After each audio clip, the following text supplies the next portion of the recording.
రెండో కారణం రెండో కారణం ఏంటంటే ఇప్పుడు మనం చెప్పింది బైబిల్లో ఉంది. ఒక అధ్యాయంలో ఆది కాండం ఆడిపోతాడు. రెండో కారణం ఏంటి? రెండో కారణం అపోజిట్ కారణం అపోజిట్ దేవుడు ఏమండి చెప్తున్నాను అంటే దేవుడు మనం అంటే మాకేం చేస్తుందంటే దేవుడు మనమాట మన కోసం దేవుడు వర్షాలు మన కోసం దేవుడు నిధులను రక్షిస్తున్నాడు. తను రక్షిస్తున్నాడు. ఆయన ఆయన ఆకాశం నుండి మీకు వర్షం ఇస్తున్నాడు. ఆయన ఆయనంటే దేవుడు ఆకాశం నుండి వర్షమును ఫలవంతము కాదు. ఋతువులు వచ్చేసి కూడా కాదు. ఆ ఋతువును నేర్పిస్తున్నాయి, ఫలాన్ని తీసుకొస్తున్నాయి. ఫలవంతమైన ఋతువును దయచేస్తున్నాడు ఆయన. ఆహారము అనుగ్రహిస్తూ ఉల్లాసంతో మన హృదయాన్ని మేలు చేసి కనుగూర్చి మేలు చేస్తున్నాడు ఆయన. ఏం చేస్తాడమ్మా? మీరు ఎలా చేస్తున్నాడు ఆయన? వర్షం ఎవరికి చెప్తున్నాడు? వర్షం వర్షం ఎవరు చూపించగలరా?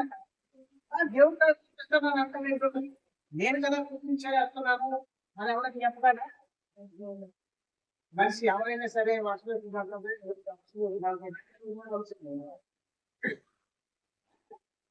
వర్షం పడకుండా ఎవరైనా చూపించగలరా? 3 సంవత్సరాలు 4 సంవత్సరాలు వర్షం పడకుండా చేసేటప్పుడు మనిషి ఆ పని చేయగలరా?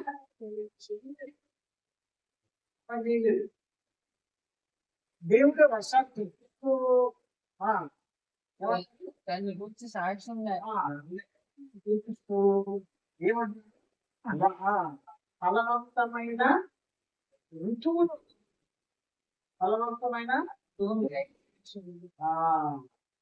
దయచేస్తా ఉన్నాను. ఎండాకాలాన్ని మనిషి తీసుకొస్తా, దేవుడు తీసుకొస్తాను. ఎండాకాలం చలికాలం వస్తుంది, వర్షాకాలం వస్తుంది, ఆయన తీసుకొస్తూ ఏ మనిషి తీసుకొస్తున్నా తీసుకురాలేడు.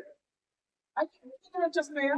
శీతాకాలం, ఎండాకాలం, వర్షాకాలం అవి వచ్చినప్పుడు ఫలవంతం అలా తీసుకొస్తున్నాయి. అంటే ఫలవంతమైన చూడండి అలా తీసుకొస్తున్నాయి. ఎండాకాలం వస్తుంది, ఏప్రిల్ మే నెల వచ్చేటప్పటికి ఏమవుతాయి? పోతాయా? మరి ఇంకేదైనా పండుగ ఈసారి మాడిపోవాలంట. శీతాకాలంలో మాడిపోతాయా?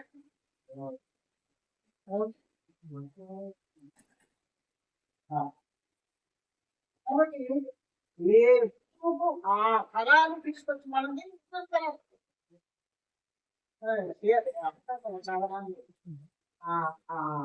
ఆ సేద రుచిమైన తినాల. ఆ ఋతువులు అంటే ఆ కాలానికి పండే మనం తినాల.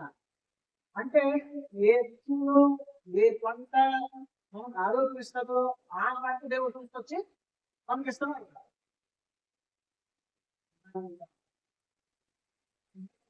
అంతేకాకుండా ఇలాంటి ఆహారం మన హృదయాల్ని ఉల్లాసంతో వస్తున్నాడు.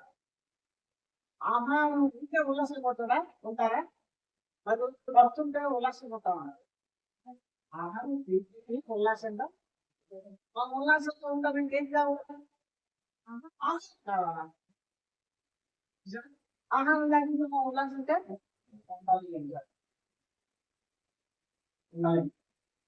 అంటే ఆ దేవుడు మన ఉల్లాసాన్ని కోరుతాం. అంటే మాకు సంతోషంగా ఉండాలనుకుంటాం. ఏడ్చుకుని అయ్యో అయ్యో అని ఏడ్చుకుని ఆయన ఏడుచుకోవాలంటే ఆయన ఉద్దేశము మనం ఉల్లాసంగా ఉండాలి. ఉల్లాసం వస్తుంది ఉంటేనే ఆహారం నీరసమా ఉల్లాసమా నీరసం వస్తుంది దాని ఉల్లాసంగా బాగా మనం నీరసంగా ఉండదు ఉల్లాసంగా ఉండాలని దేవుడు మనకి ఆహారం సురక్షితమైన మనం ఆహారం కావాలంటే చూడండి మన మిగతా ఇంటికి కూడా ఆహారం పెట్టమే కదా. వర్షం వర్షం పడుతుంది. ఈ వర్షానికి ఏం కావాలో ఆ రిసెప్షన్ కంట్రోల్ యాక్ట్ సేద్యం కడతాము కంట్రోల్ యాక్ట్ కోరుకుంటాము తింటాము. ఏ ఋతువులో ఏ పట్టినదో మనం చేసుకుంటుంటాం. కానీ మిగతా రాజులు మిగతా జీవరాశులు ఉంటాయి కదా, వినాశం కానీ కుక్కలు కానీ ఆయుర్వేదం చూస్తాయా రతనాలు వస్తాయా ఆకు వస్తాయా అదే కనుక అసలు దొరికితే తీసుకుంటే ఆహారం మాత్రం ఎక్కడ సంస్థలు ఉంటాయి అంటే అలా మనం అలాగే చక్కగా అన్ని సదుపాయాలు తీసుకొని పెట్టుకొని తెచ్చుకొని స్టాక్ పెట్టుకొని ఆహారానికి ఎక్కువ లేకుండా రేపు కదా నాకు అలాంటి ఏమైనా జతువులు పక్షులు ఉంటాయి. కాబట్టి దేవుడు వర్షం గురించి ప్రమాదమైన మనం దయచేసి మనల్ని ఉల్లాసంగా ఉంచుకున్నాడు కాబట్టి మనం ఆనందించమా వద్దా? ఆనందించినట్టు రెండో మాట పక్షాలండి దేవుడు ఆనందించాలి ఆయన ఆయన మనం ఆయన పిల్లలుగా తెలియదు ఆయన మాకు తల్లిగా ఉంటాడు కాబట్టి ఆయన మనము ఎందుకంటే వర్షం వర్షం చేసుకున్న భూమి దేవుడు అండి నాకు చెప్పాలి ఉంటాయి వర్షం చేసుకుని నదులు వస్తాయా సీలు వస్తాయా గట్లు వస్తాయి ఏం ప్రయోజనం ఆ భూమి వర్షం అప్పుడే మనకి ప్రయోజనం లాభం వస్తుంది. అలాగే మనకి చూస్తూ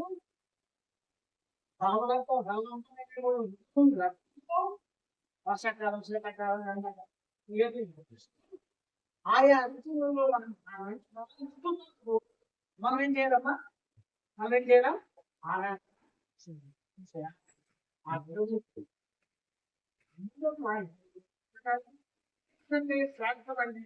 గొప్పది ఏమిటంటే 3 పాయింట్ గొప్పది దేవుడు ఆయన ఆయన కుమారుడు ఉన్నాం. కానీ ఏం చెప్పింది దేవుడు వద్దన్నది ఆయన మాను మన ఆ మాకు మాట్లాడినట్టు కూడా ఆయన ద్వారా వచ్చిన అందరికి కూడా పాపం లోకంలోకి వచ్చింది. లోకంలో ఉన్న పాపాన్ని చేశాడు వచ్చేసింది. దేవుడితో మానవ సంబంధాన్ని తెగిపోయింది. ఇంకెందుకు మానవ జన్మ ఇక్కడ దుర్లభం అన్న ఏదో పాట పడుతుంది మానవ జన్మ ఇది దుర్లభం అన్నదే మానవ జన్మ పాపంతో ఉన్న మనిషి ఒక జన్మ మనకంటే సున్నా లేదు. ఆ జన్మ వేస్ట్ పాపంతో ఉన్న జన్మ వేస్ట్. అలా సాధారణడు దేవుడు దేవుడు పూర్తిగా దేవుని స్వరూపంలో ఉన్న మనకు సున్నా చేసేసాడు. ఏం చేసేసాడు? సున్నాకి విలువ ఉంటుందా? 4 సున్నాలకి విలువ ఉండదా? 5 సున్నాలకి విలువ ఉండదా? ఎన్ని సున్నాలకైనా విలువ ఉండదు. కాబట్టి దేవుడికి నాకు సంబంధం లేదు. ఆయన భాగ్యాన్ని నేను వదలాడుతున్నాను. ఆయన ఏర్పాటు చేసుకున్నాను, నేను వెళ్ళలేని పని వీళ్ళకి అయిపోయింది. నిజంగా ఉద్యోగం ఏం తీసుకెళ్తుంది తన ప్రియ కుమారుని పంపించాడు. పర్పస్ పంపించాడు, మనం కోసము మనం ఎవరి కోసం పంపించాడు? మనుషులందరి కొరకు పంపించాడు. మనుషులందరి కొరకు పంపించాడు. కొరకే కాదు, ఊళ్ళో ఉన్న అందరి వరకు పంపించాడు దేవుడు. ఎవరి కోసం వచ్చాడు?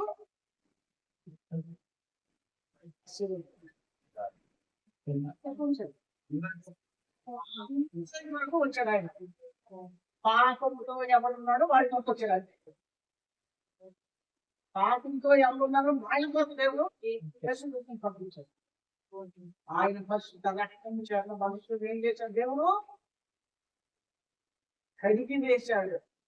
పాపాలు కడిగేసి పవిత్రుడుగా చేశాడు, పరిశుద్ధంగా చేశాడు. దేవుడితో సదాకాలం కాపాడేటట్టు చేశాడు. వాళ్ళు ఆయన రక్తం చిందించి, పరిశుద్ధ రక్తాన్ని చించింది, పాపము కలిగి వేసి మనకు ఏదైతే కోల్పోయామో, ఏదైతే మనం లేకుండా అయిపోయిందో దాన్ని అసలందరికీ వాళ్ళకి వచ్చింది. అలాంటి ఏర్పాటు చేసినప్పుడు దేవుడు ఏం చేయాలా? ఆరాధించాలా వద్దా? ఆరాధించాలి. దేవుడు ఆరాధించాలి. ఎందుకు ఆరాధించాలి?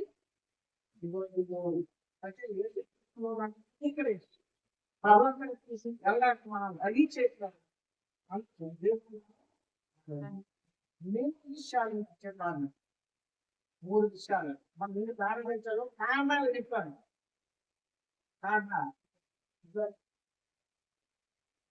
అనుకున్నాక రాకుండా మీరు చేసేవా అంటే దిగులు కావాలంటే అది కారణం చెప్తానే ప్రాక్టీస్ అంటే ఇస్తాను. ఎవరైనా నన్ను ఆరాధించాలి అని ఇంకెందుకు ఆరాధించాలి? నువ్వేం చేశావు? నువ్వు మాలాంటి వచ్చావు. మీ అమ్మ నాన్న భోజనం పెట్టారు, తిన్నావు, పెరిగావు, పెళ్లి చేసుకున్నావు, పిల్లల్ని కన్నావు. ఆ పిల్లలకి అపార్ట్మెంట్స్ అన్ని కట్టావు, ఆ క్వాంటిటీ సంపాదించావు, ఫాన్లు కట్టావు.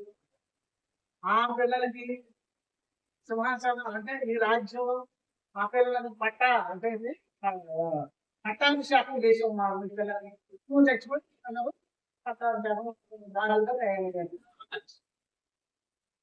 నువ్వు మనుషులు చేసింది ఏంటి? నిన్ను ఆరాధించాలా?